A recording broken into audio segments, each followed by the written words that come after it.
I first come to know of Kickstarter through my students at NYU Graduate Film School. I've been teaching there for the last 15 years. I'm also artistic director of the film school. And NYU grad is 3 years. It's a master's program, and my students are only 30-year students who are 30 do your thesis film. And a lot of my students were utilizing Kickstarter to get the completion funds for their film. And they were the amounts were 5,000, 10,000, 20,000. So I never ever saw that as a way that I could use it. And then my TA, his name is Julius probably the third generation Morehouse fan, like I am.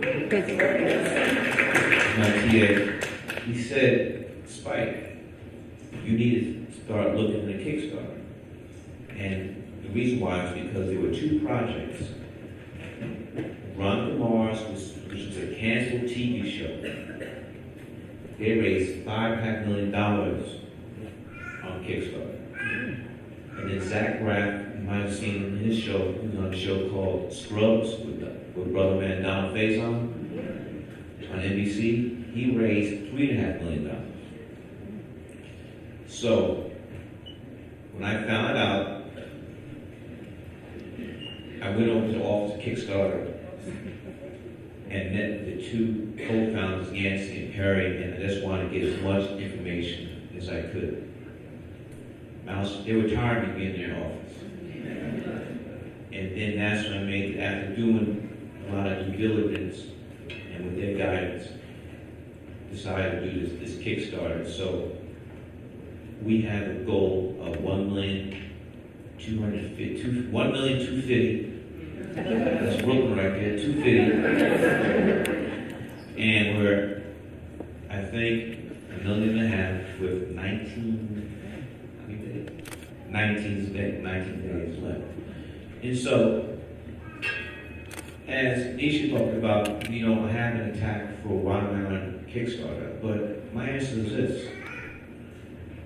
I'm an independent filmmaker. I was doing Kickstarter before there was Kickstarter.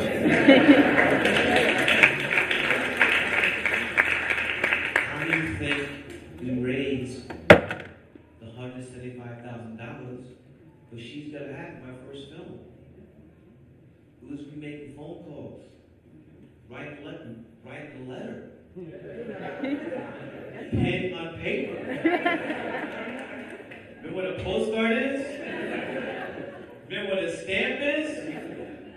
That's what I did.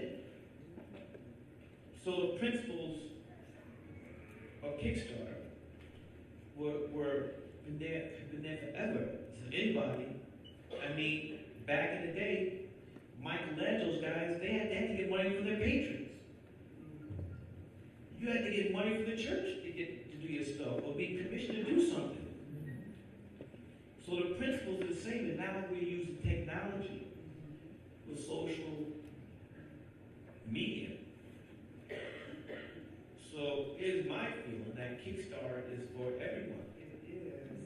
And what I'm doing is appealing to the people who like my work for the last 3 decades. And I like to say, Philly's been there from the beginning. Philly. Lebanese Portfolio, Philadelphia has been behind me from the very beginning. Because I think, what's the theater called? The Ritz? You guys, black folks went around the block to see She's Gonna Have. Around the block. That was back in 1986. That's right. So what I'm doing now with Kickstarter is appealing not just black folks, but appealing anybody who's over the last 30 years, if I made you laugh, made you cry. If you got mad and moved you through the garbage can through the window, if you like the way Rosie dance, open the credits, if you like Kings of Comedy, if you like Denzel and Malcolm X, put down as good for at least $5.